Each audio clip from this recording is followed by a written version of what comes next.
Ladies and gentlemen, we are here this week with the video I said I was going to do last week. Last week we did the East. If you missed that video on seeing every team's best player of all time in the East, if you missed out, click the card up here. But we are doing the West on today's video.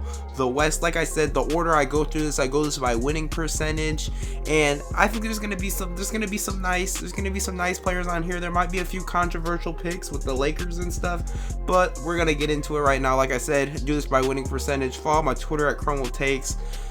Follow my TikTok at CrumbleTake732. Like, subscribe, and comment how you feel. Comment y'all's who you guys think should be the best player. And like I said, this is just my opinion. If I offend you guys, my bad, bro. I didn't mean to offend you by my basketball list. But like I said, let's get into it with the T-Wolves first. Alright, so first off, I think we should all agree that the best T-Wolf ever was Kevin Garnett. This man averaged 19 points, 11 rebounds, and 4 assists throughout his 970 games as a Timberwolf, one of the greatest power forwards to ever play the game of basketball. Now, here's the thing with the Timberwolves and Kevin Garnett. There was so much missed opportunity here. Let's start off with saying the fact the farthest they made it in the playoffs was the Western Conference Finals, and they lost in 6 to the Lakers in 04. That was the farthest that they made it. There was so much missed opportunity. Garnett really did not have any help to help him to get past these teams in the playoffs. After that, the big ticket, guess what he did after that Western Conference Final loss? They went 3 years without making the playoffs, and he went out of there and immediately went to Boston. I don't blame him. There was so much missed opportunity here, but like I said, he's still the greatest Timberwolf player ever just because of his play, and he really tried to go help these teams go win a championship, but he just couldn't. There wasn't a lot of help for him, and he just couldn't do it because there wasn't enough help. That's why he left and just went to Boston. I mean, the big ticket though, he was just a baller, man. One of the greats. Also want to mention he won MVP in 2004 just to show how good he was in 04, and the fact that he really tried to carry this team, even won an MVP, but he just couldn't get past the Lakers. Also, maybe we'll see Anthony Edwards this one day as the greatest Timberwolf, but as of right now, it's Kevin Garnett. Let's move on to the next person. Alright, so for the Clippers organization, the best player in my opinion was most likely, in my opinion, most of y'all probably agree with this, was Chris Paul. He averaged 18 points, 9 assists, and 4 rebounds as is 409 games as a Clipper in his career. He was there for a while. Now, the Clippers also really haven't had that many good players throughout their career. I mean, their existence. I mean, technically, they did have 13 championships at one point when they swept with Boston. I don't know if 13 is the exact number, but anyways, let's get to Chris Paul. This man tried to get them a ring, but it's kind of like the same thing with Kevin Garnett. He couldn't bring them to the finals because, well, in Chris Paul's sake, instead of Kevin Garnett, like when I was talking about him having no help, Chris Paul likes to choke and just has the worst luck on planet Earth. The farthest that this team, like any Clipper team that he was on, made it to the playoffs was the Western Conference semis. They didn't even make it to the final one time. But like I said, I mean, the West was stacked. They had the Spurs, Golden State, Houston. There was some teams that Lob City had to deal with, but they just couldn't get it done past these teams, man. Like I said, Chris Paul got some horrible luck, blew some leads too. He loves blowing leads, but like I said, you can make a case for probably Bob McAdoo, but like I said, I think Chris Paul is the greatest Clipper, and he's a Clipper legend because, like I said, Clippers really haven't had no players like that. Maybe it'd be Kawhi PG in the future, but as of right now, it's CP3. Now for the Grizzlies, I think this will definitely, as long as Ja Morant acts normal and doesn't keep doing what he's doing after his suspension and stuff, and he's fine, I think it will probably be Ja, but as of right now, it's Marc Gasol. Marc Gasol played 796 games for the Grizzlies. He averaged 15.7 rebounds and 3 assists. Now, another thing with the Grizzlies is they also haven't been around that long, so they haven't had that many, they haven't had an all-star super player, but Ja's most likely going to be that guy looking at it now. But why Marc Gasol is the best Grizzly is because, like I said, there isn't a lot of good players out there. If you could put him or Zebo, but I picked Gasol. Farthest they went in the playoffs with Gasol was 2013 playoffs. They went to the Western Conference Finals, but they did end up getting swept by the San Antonio Spurs, which, let's be honest, that's not surprising because it's the freaking San Antonio Spurs. What are you gonna do about them? Like, it's a freaking dynasty. Also, in that 2013 year, he also won Defensive Player of the Year. That's pretty big too, winning Defensive Player of the Year. He won no MVPs, nothing super big like that, but I would say he brought him to the Western Conference Finals, and he won a Defensive Player of the Year. With this Grizzlies organization and how many players they've had, I would say he's the best, and I think Ja will eventually surpass him. For the Sacramento Kings, I have Oscar Robertson. Oscar Robertson, for his career of the Cincinnati Royals, they're not the Kings, but Oscar Robertson as a Royal/King averaged 29 points, 10 assists, and 8 rebounds throughout his 752 games as a Cincinnati Royal. Now, this man was Mr. Triple-Double before Russell Westbrook came into the league. This man was chalking up triple-doubles like crazy. Now, another thing is he won an MVP in 64.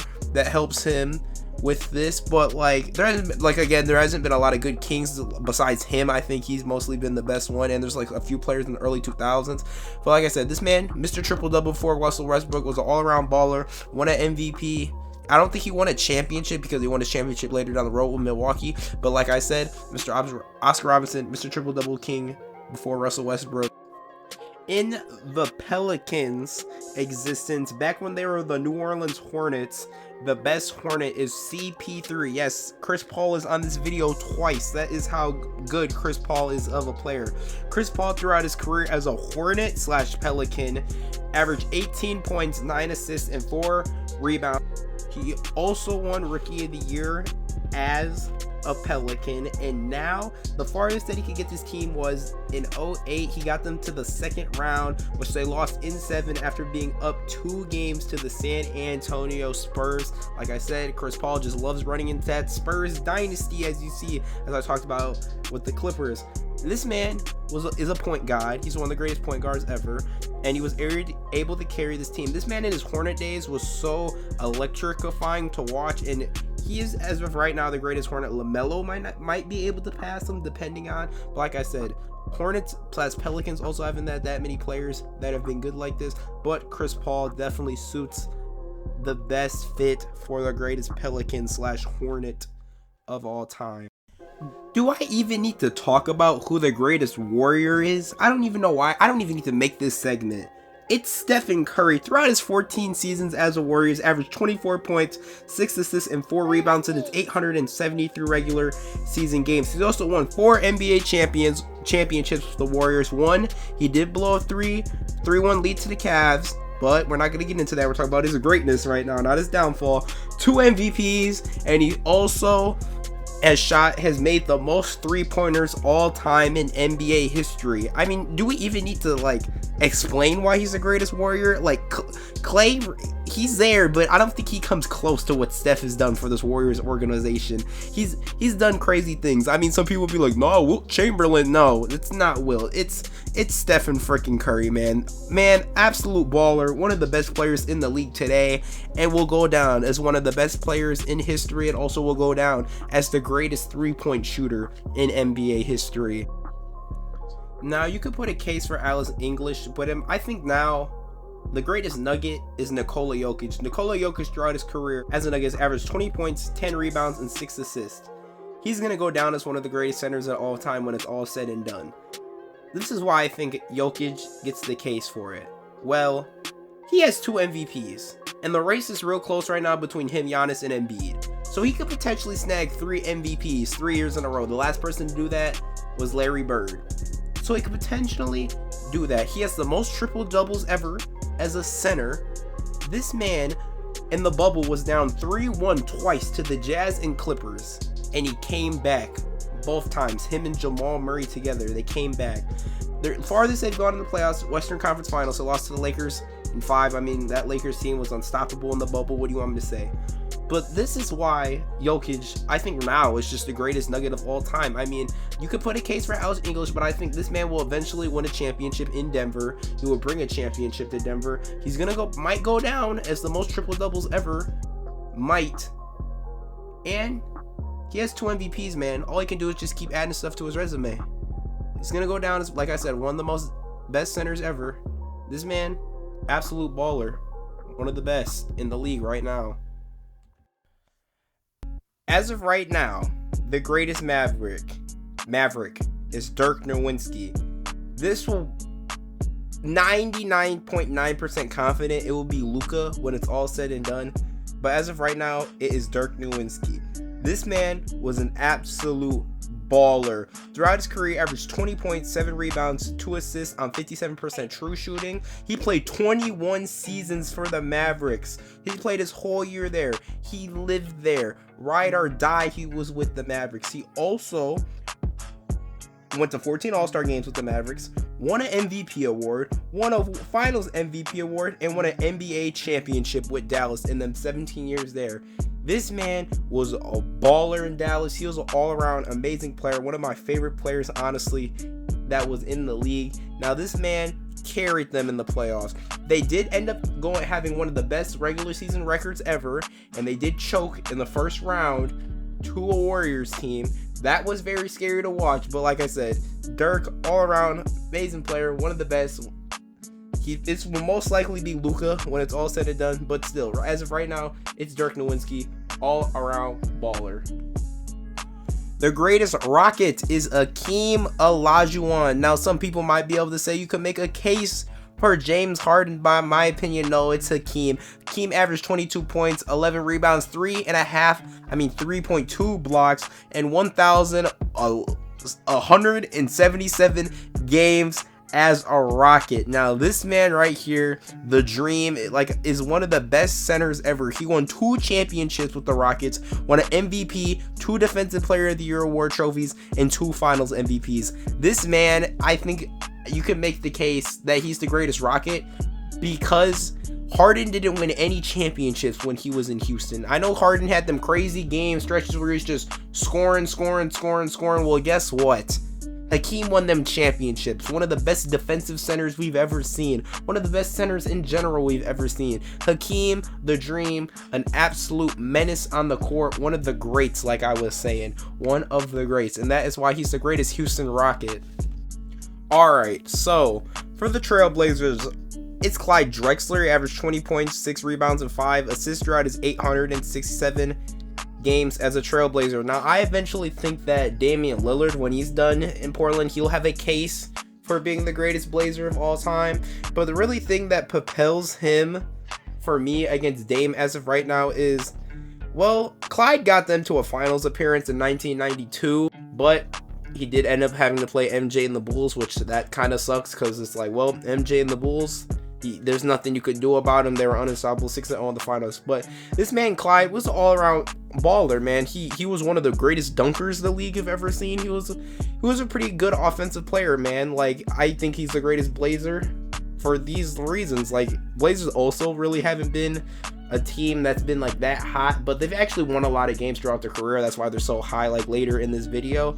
But Clyde the Glide, one of the great Blazers. I think Dame might be able to make a case later down the line since, well, Dame's won and, his loyalty. Maybe I'll give Dame the thing if he doesn't leave just because of his loyalty to the Trailblazers or Blazers organization. But as of right now, Clyde the Glide is the Blazer GOAT.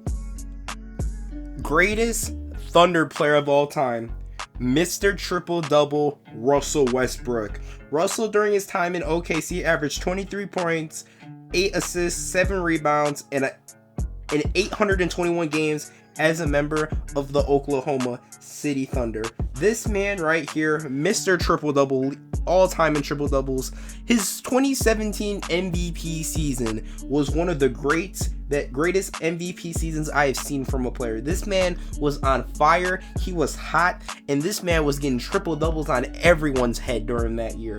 Now, he is the greatest Thunder player, not only because of these triple-doubles. All out, this man tried to carry this team in the playoffs, and he also, like I said, this man also had no help in the playoffs, really. He did have KD at one point, so I can't say he fully had no help, but I'm saying after everybody left, he really didn't have a lot of help. He had KD. They tried to get to the final. They got to the final one time, and they lost to the Miami Heat and LeBron James. So, otherwise, besides all this, Russ, the greatest Thunder player. I think some people might be able to make a case for KD, but I think because Russ was there longer, he didn't leave. He didn't take the easy way out like KD did. I think this is why Russ deserves the GOAT from the Thunder, being the greatest Thunder of all time. The Suns, the greatest Sun as of right now is Steve Nash. Now it could possibly be Devin Booker in the future, but right now it's Steve Nash. Steve Nash averaged 14 points, 9 assists, and 3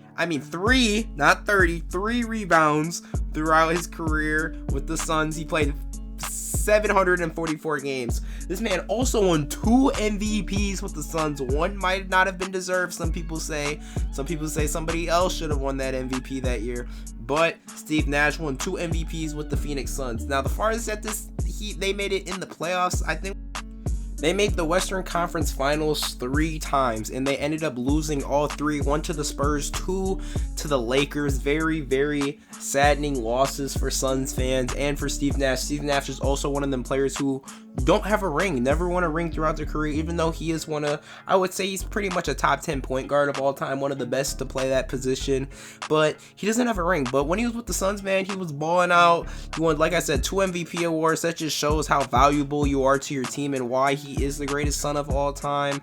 And I think Devin Booker may surpass him in the future, but as of right now, it really is Steve Nash. I mean, them 2 MVPs are going to be hard for Booker to get surpassed, but maybe he can do it.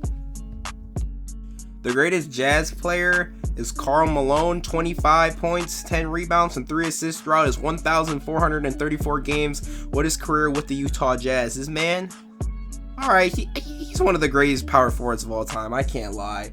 I mean, he was second in scoring at one point. Now he's third because LeBron came up there and broke all them records.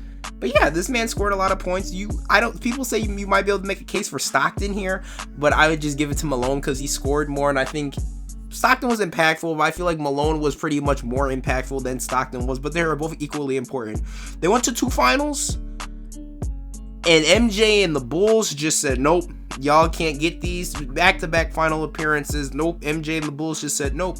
But Malone was still overall amazing good player for the Utah Jazz. That's why he's best Jazz, because Jazz also, no, they've had some decent players throughout their career now I think about it, but Malone I think is the best one. He scored the most, just an all-around baller. His defensive presence, he was a fighter on the court.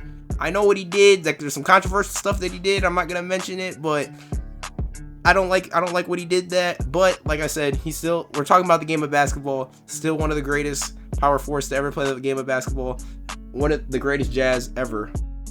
Now this is where stuff might get a little controversial, and if you made it this far in the video, I applaud you. Thank you for watching. I appreciate y'all. But for the Lakers, I have Kobe over Magic. Now this might get a little controversial because I have Kobe over Magic, but I have Kobe higher than Magic in my all-time list. I have Kobe at 4 and I have Magic at 5. So Kobe won 1 MVP award, 2 Finals MVPs, and 5 NBA championships with the Lakers. Throughout his career, he averaged 25 points, 5 rebounds, and 4 assists, 55% true shooting. This man, the second greatest shooting guard of all time, all around amazing player, baller. He's one of my favorite players in the league, I will not lie. This man, it was hype seeing this man play for the Lakers. This man is one of the best. I think he gets a case over Magic just because, well, one, he was there for a long time. He played a ton of games. He was there forever. And he's just something about Kobe, man. He's just one of the greats. Rest in peace to the Mamba. Alright, greatest Spur of all time. This is the last one. If you were realizing we're going this by winning percentage, you'd realize Spurs was the last one. Timmy D, man. Timmy D throughout his career, 19 points, 10 rebounds, 2 blocks per game, 55% true shooting. Now you want to talk about a dynasty? Well, guess what? 5 NBA championships, 3 final MVP awards for Mr. Timmy D, 2 MVP awards, 15 All-Star games with the Spurs, and Rookie of the Year. This man also played 19 seasons for the Spurs. 1,392 regular season games. He was there from 1997 to 2016. This man was there forever. He is the Spurs legend. This man, he was the Spurs dynasty. There was some good player. I will not lie. There was good players around him too. There was some amazing players around him. But without this man, did the Spurs win 5 championships? I don't know, man. I don't think they can. But like I said, Tim Duncan's greatness. He is the greatest power forward of all time. I mean, what did you expect from this? Tim Duncan, greatest power forward of all time, greatest Spur of all time. Thank you for watching. If you watched the whole video, I You don't understand how much I appreciate y'all who watch the whole videos. Please drop a like, subscribe. If you missed the East video, we got the East video right here. We also got my top 17 greatest NBA player list right here.